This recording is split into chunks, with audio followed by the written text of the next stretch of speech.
اعوذ باللہ من الشیطان الرجیم بسم اللہ الرحمن الرحیم۔ آیت نمبر 217 کا آغاز ہوتا ہے۔ اللہ تعالیٰ ارشاد فرماتے ہیں یسألونک عن الشہر الحرام قتال فیہ، وہ آپ سے حرمت والے مہینے میں قتال کرنے کے بارے میں سوال کرتے ہیں، یعنی نبی کریم صلی اللہ علیہ وآلہ وسلم سے سوال کیا جاتا ہے کہ نبی کریم صلی اللہ علیہ وسلم سے یہ سوال کیا جاتا ہے کہ حرمت والے مہینوں کے بارے میں کہ اس میں قتال کیا جائے، جنگ کی جائے یا نہ کی جائے۔ مختلف روایات میں آتا ہے کہ اس میں سے ایک روایت ہے کہ عبداللہ بن حبش حج کے بارے میں نازل ہوئی، نبی اکرم یہ آیت جو ہے ان کے بارے میں نازل ہوئی کہ نبی اکرم صلی اللہ علیہ وآلہ وسلم نے 8 آدمیوں کا ایک قافلہ بطن نخلا کی طرف بھیجا، یعنی کہ نخلا کی طرف بھیجا جو کہ مکہ اور طائف کے درمیان ایک مقام تھا۔ ان کو ہدایت فرمائی تھی کہ قریش کی نقل و حرکت اور ان کے آئندہ ارادوں کے بارے میں معلومات حاصل کریں۔ جنگ کی اجازت آپ صلی اللہ علیہ وآلہ وسلم نے انہیں نہیں دی تھی، لیکن ان لوگوں کو راستے میں ایک چھوٹا سا تجارتی قافلہ ملا، اس پر انہوں نے حملہ کیا، ایک آدمی کو قتل کر دیا اور باقی لوگوں کو ان کے مال سمیت مدینہ گرفتار کر کے لے آئے۔ یہ کارروائی ایسے وقت ہوئی جبکہ حرمت والے مہینے کا آغاز ہو چکا تھا، یعنی رجب کا پہلا دن تھا، اور دستے کا خیال یہ تھا کہ جمادی الاخری کا آخری دن ہے، اور عرب حرام مہینوں کا احترام کرتے تھے اور اسلام نے بھی اس کا احترام برقرار رکھا تھا۔ جب یہ دستہ قافلے اور قیدیوں کو لے کر مدینہ پہنچا تو نبی اکرم صلی اللہ علیہ وآلہ وسلم کے سامنے مال غنیمت پیش کیا گیا، تو آپ صلی اللہ علیہ وآلہ وسلم نے فرمایا میں نے تمہیں حرام مہینوں میں لڑنے کا حکم کب دیا تھا؟ قیدی کے کھڑے کر دیے گئے اور آپ صلی اللہ علیہ وسلم نے لینے سے انکار کر دیا۔ یہ لوگ گھبرا گئے، مسلمان بھائیوں نے انہیں برا بھلا کہا۔ قریش مکہ نے کہا محمد صلی اللہ علیہ وآلہ وسلم کے ساتھیوں نے حرام مہینوں کی حرمت کو ختم کر دیا ہے۔ یہودیوں نے گمراہ کن پروپیگنڈا کیا، اس میں آپ صلی اللہ علیہ وآلہ وسلم اور آپ صلی اللہ علیہ وآلہ وسلم کے ساتھیوں کو ایسے پیش کیا گیا جو عربوں کے تمام جو مقصد تھے ان کا انکار کرتے ہیں اور صدیوں کی روایات کو پامال کر رہے ہیں۔ اس مقدسات جو ان کے مقدس باتیں ہیں ان کو پامال کیا گیا، ایسے انہوں نے یہودیوں نے نبی کریم صلی اللہ علیہ وسلم کو تمام صحابہ کو ان کے سامنے پیش کیا۔ اس موقع پر اللہ تعالیٰ نے یہ آیات نازل فرمائی، معاملے کا سچائی کے ساتھ فیصلہ ہو گیا اور رسول اللہ صلی اللہ علیہ وآلہ وسلم نے قیدیوں اور مال غنیمت کو قبول کر لیا۔ ٹھیک ہے، اب اس کو ہم تھوڑا ڈیٹیل سے دیکھتے ہیں۔ حرمت والے مہینوں کے بارے میں اللہ تعالیٰ فرماتے ہیں کہ اے نبی کریم صلی اللہ علیہ وسلم آپ کہہ دیں اس میں قتال کرنا کبیرہ گناہ ہے، اور اللہ تعالیٰ کی راہ سے روکنا اور اس کے ساتھ کفر کرنا اور مسجد حرام سے روکنا اور اس کے رہنے والوں کو وہاں سے نکالنا اللہ تعالیٰ کے نزدیک اس سے بڑا گناہ ہے۔ اللہ تعالیٰ نے ثابت کیا ہے کہ ان لوگوں نے اللہ تعالیٰ سے کفر کیا، لوگوں کو اللہ تعالیٰ کے راستے سے روکا، مسجد حرام کی حرمت کو توڑا، اس میں مسلمانوں کو اذیت دیں اور پورے 13 سال اذیتیں دے کر مسلمانوں کو اللہ تعالیٰ کے دین سے روکتے رہے، اور پھر مسجد حرام کے جو لوگ تھے وہاں کے لوگوں کو، وہاں کے جو باشندے تھے، ان کے جو سٹیزنز تھے، ان کو ان کے گھروں سے بھی نکال دیا۔ انہوں نے حرم کے تقدس کا کوئی خیال نہ کیا اور اس کے احترام کی کسی اصول پر بھی انہوں نے عمل نہیں کیا۔ تمام مشرک مکہ نے خود اپنی طرف سے جو مرضی کرے، مسلمان تو ان لوگوں سے برسر پیکار ہیں، یعنی کہ ان سے بالکل دور ہیں، جو حرم کے تقدس کا بھی خیال نہیں کرتے ہیں۔ مسلمان تو ایسا کچھ بھی نہیں کر رہے، وہ لوگ جو اللہ تعالیٰ کی توحید پر چلنے والے اور اس کی طرف بلانے والے تھے، یعنی وہ کون سے لوگ تھے؟ نبی اور صحابہ کرام، جو مشرکوں سے زیادہ مسجد حرام پر حق رکھتے ہیں، انہیں وہاں سے نکالنا اور اس گھر تک نہ پہنچنے دینا اللہ تعالیٰ کے نزدیک زیادہ بڑا جرم ہے۔ یعنی وہ کہہ رہے ہیں کہ یہاں پر قتال کرنا، اس مہینے میں جنگ کرنا جو ہے وہ بڑا گناہ ہے، کبیرہ ہے۔ تو اللہ تعالیٰ نے فرمایا کہ جو تم ان لوگوں کو گھروں سے تم نے نکال دیا، ان کو تم لوگوں نے مارا، ان کی چیزوں کا قبضہ کر لیا، اور ان کے گھر والوں کو، اخراج اہلہ، یعنی کہ نبی کریم صلی اللہ علیہ وسلم و صحابہ کرام وہاں کے رہنے والے تھے مکہ مکرمہ کے، اس کے گھر والوں کو وہاں سے تم لوگوں نے نکال دیا، تو تمہیں لگتا ہے کہ وہ جو نبی کریم صلی اللہ علیہ وسلم اور ان کے ساتھیوں نے جو کیا تمہارے ساتھ وہ زیادہ بڑا گناہ ہے، تمہیں وہ زیادہ بڑا لگ رہا ہے۔ اللہ تعالیٰ اسی بات کو مزید الیبوریٹ کر رہے ہیں۔ اللہ تعالیٰ یعنی کہ تم اپنی مرضی کی چیز کو تم اس کے لیے واویلے مچاتے ہو، چیختے ہو، چلاتے ہو، لیکن جہاں پر تمہارا فائدہ نہیں اس کے لیے تم کان بھی نہیں دھرتے۔ اللہ تعالیٰ فرماتے ہیں والفتنة اکبر من القتل، اور فتنہ قتل سے زیادہ بڑا ہے۔ یعنی اللہ تعالیٰ کے راستے سے روکنا، شرک کرنا، غیر اللہ کی عبادت کرنا، ایمان والوں کو کعبہ میں نہ جانے دینا اور ان کو گھروں سے بے گھر کر دینا، ایسا فتنہ ہے جو قتل سے بھی زیادہ بڑا ہے۔ وَالْفِتْنَةُ أَكْبَرُ مِنَ الْقَتْلِ۔ اللہ تعالیٰ مزید ارشاد فرماتے ہیں اگلے حصے میں آیت کے، وَلَا يَزَالُونَ يُقَاتِلُونَكُمْ حَتَّى يَرُدُّوكُمْ عَنْ دِينِكُمْ إِنِ اسْتَطَاعُوا، اور وہ ہمیشہ تم سے لڑتے رہیں گے۔ نبی صلی اللہ علیہ وسلم کو کہا جا رہا ہے وَلَا يَزَالُونَ يُقَاتِلُونَكُمْ، اے نبی وہ ہمیشہ تم سے لڑتے رہیں گے، وہ ہمیشہ جنگ کی آگ بھڑکائے رکھیں گے۔ اسلام کے دشمن مسلمانوں کے خلاف کئی طرح کی جنگ کرتے رہے ہیں اور ہمیشہ ہی وہ کرتے رہے ہیں، اور اللہ تعالیٰ نے فرما دیا کہ وہ وَلَا يَزَالُونَ يُقَاتِلُونَكُمْ، وہ ہمیشہ ہمیشہ تم سے جنگ کرتے ہی رہیں گے۔ ان کا تمہارے بارے میں ہمیشہ سے یہی گمان رہا ہے اور وہ تمہارے لیے کبھی بھی اچھے اور سچے نہیں ہو سکتے۔ اللہ تعالیٰ فرماتے ہیں کہ اس وقت تک وہ تم سے لڑیں گے حتیٰ یردوکم عن دینکم ان استطاعوا، حتیٰ کہ اگر وہ استطاعت پائیں تو تمہیں تمہارے دین سے پھیر دیں، عن دینکم تمہارے دین سے، ان استطاعوا اگر وہ استطاعت پائیں تو تمہارے دین سے بھی تمہیں پھیر دیں۔ ان کا اصل مقصد ایمان والوں کو قتل کرنا اور مال لوٹنا نہیں ہے، بلکہ انہیں مسلمانوں کو کفر کی طرف لوٹانا ہے۔ ان کو اس مال سے کوئی دلچسپی نہیں ہے، ان کو دلچسپی ہے تو تمہیں کفر کی طرف واپس لے کر آنا ہے۔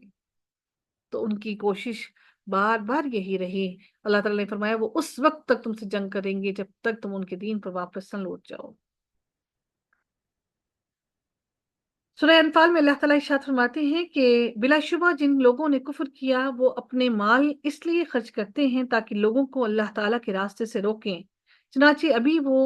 اور خرچ کریں گے، پھر وہ ان پر حسرت بن جائے گا، پھر وہ مغلوب ہوں گے، یعنی کہ وہ شکست دے دیے جائیں گے، اور جن لوگوں نے کفر کیا اور ان کو جہنم کی طرف اکٹھا کیا جائے گا۔ وہ اپنا مال اس لیے، یعنی کہ وہ جنگ جو کرتے ہیں اپنا مال جہاں جہاں جن جنگوں میں استعمال کرتے ہیں وہ اس لیے کرتے ہیں کہ مسلمانوں کو ان کے دین سے پھیر سکے اور ان کو نقصان پہنچا سکے، تو یہ مال بھی ان کا ضائع ہو گیا اور ان کی آخرت بھی ضائع ہو گئی۔ اللہ تعالیٰ نے فرمایا کہ ان کا یہ مال ان پر حسرت بنایا جائے گا، یہ مال ان کا، کیونکہ ان کا مال ضائع ہو گیا، وہ ہار بھی گئے، ہاتھ میں بھی کچھ نہ آیا، دین بھی نکل گیا، زندہ بچے تو قیدی بن گئے، مر گئے تو جہنم میں واصل ہو گئے، جہنم میں داخل ہو گئے، تو دونوں طرح سے ہی خسارے میں ہیں۔ اسی طرح سے اللہ تعالیٰ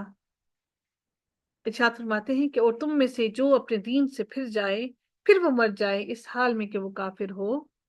وَمَن يَرْتَدِدْ مِنْكُمْ عَنْ دِينِهِ، یعنی کہ جو کوئی تم میں سے اگر وہ ان سے ڈر کر اپنے دین سے پھر جائے، اب وہ دین چھوڑ دے اور وہ مر جائے اور وہ اس حالت میں مرے کہ وہ کافر ہو، تو یہی وہ لوگ ہیں جن کے اعمال دنیا اور آخرت دونوں میں ضائع ہو گئے۔ مرتد ہونے والا کافر ہو جاتا ہے، یاد رکھیے گا، جو مرتد ہو گیا، جو دین سے پھر گیا، وہ کافر ہو گیا، اور کافر کی دنیا اور آخرت کی ساری اعمال، اس کی ساری نیکیاں ضائع ہو جاتی ہیں۔ مرتد کے اعمال دنیا میں اس طرح ضائع ہو جاتے ہیں کہ اسلام کی حالت میں اس کے جو حقوق ہوتے ہیں وہ اسے نہیں دیے جاتے، مثلاً اس کا نکاح ٹوٹ جاتا ہے، جیسے ہی انسان مرتد ہوتا ہے اس کی بیوی اس پر جو حلال ہوتی ہے وہ اس پر حرام ہو جاتی ہے، مسلمانوں کی میراث میں سے اس کو حصہ بھی نہیں ملتا، مسلمانوں کی قبرستان میں اس کو دفن بھی نہیں کیا جائے گا، مرد ہو تو قتل کر دیا جائے گا، عورت ہو تو ساری زندگی قید میں رکھی جائے گی۔ ان کے اعمال کی قبولیت کی شرط یعنی اسلام کی موجود نہ ہونے کی وجہ سے ان کے اعمال ضائع ہو جائیں گے۔ رسول اللہ صلی اللہ علیہ وآلہ وسلم نے فرمایا من بدل دینہ فاقتلوہ، جو اپنے دین کو بدل ڈالے تو اسے قتل کر دیا جائے۔ صحیح بخاری کی حدیث نمبر 6922 اور 6923 دونوں میں اس کا ذکر ہے کہ جو اپنے دین سے پھر جائے اس کو قتل کر دیا جائے۔ مسلمان ہوتے ہوئے جو نمازیں پڑھیں ان کا اجر بھی اس کو نہیں ملے گا، اور مسلمان ہوتے ہوئے جو روزے اس نے رکھے وہ بھی سب ضائع ہو جائیں گے۔ مسلمان ہوتے ہوئے جو زکوٰۃ دی اس کا اجر بھی نہیں ملے گا، حج ادا کیا تو اس کا اجر بھی نہیں ملے گا، اور اگر جو نیک اعمال کیے سب کے سب اس کے ہاتھ سے نکل جائیں گے۔ سیدنا انس بن مالک سے روایت ہے کہ رسول اللہ صلی اللہ علیہ وآلہ وسلم نے فرمایا کہ اللہ تعالیٰ کسی مومن پر ایک نیکی کے لیے بھی ظلم نہ کرے گا، اس کا بدلہ دنیا میں دے گا اور آخرت میں بھی دے گا،